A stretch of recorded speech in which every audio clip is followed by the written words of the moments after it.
It was almost time to close when two men entered Phil's diner. They both wore caps while mufflers hid half their faces. Instead of sitting at one of the tables, they walked right up to the counter. One of the men pulled out a pistol and pointed it at Phil. "Give us all the money you have," he demanded.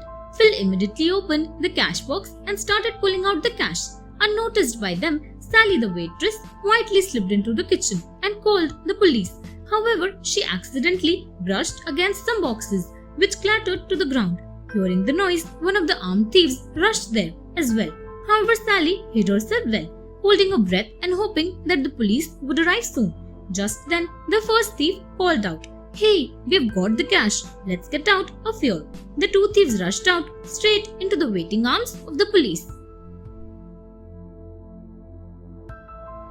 Hot air balloon.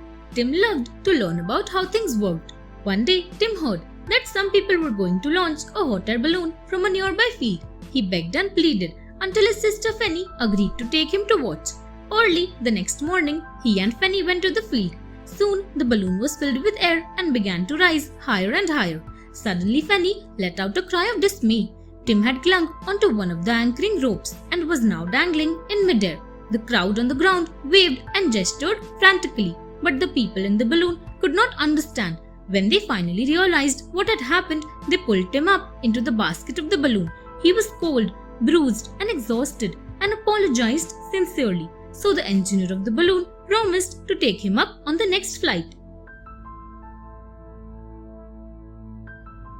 The accident. Evan was driving carefully down the mountain. However, as he rounded a bend, he saw a large truck headed straight for him, driving on the wrong side of the road.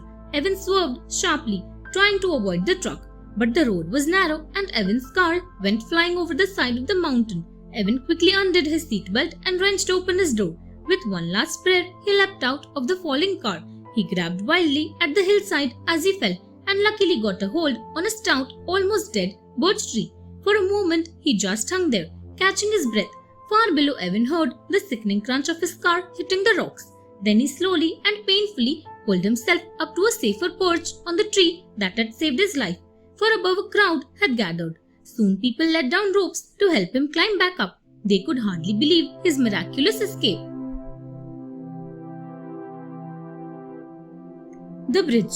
Pip and Molly were playing in their grandmother's garden. After a while, they became bored. So Pip said, "Let's explore the woods." There was a thick forest near their grandmother's house, and they were not allowed to go there alone. But today, since no one was looking, the two naughty children ran in. After walking a short distance, they came to a rickety old bridge across a stream. The moment they stepped on it, it creaked and groaned loudly. Still, the children ran across till Pip reached the middle of the bridge. He stepped right through the rotting wooden board. He was stuck with his leg dangling through the bridge. Molly tried hard to pull him out, but to no avail. Then she got a stone and tried to break the wood around his leg. Soon they were able to widen the hole enough for him to pull his leg out. They were relieved and ran straight back home. Thanks for watching. Do like, share, subscribe to Sahil Book House.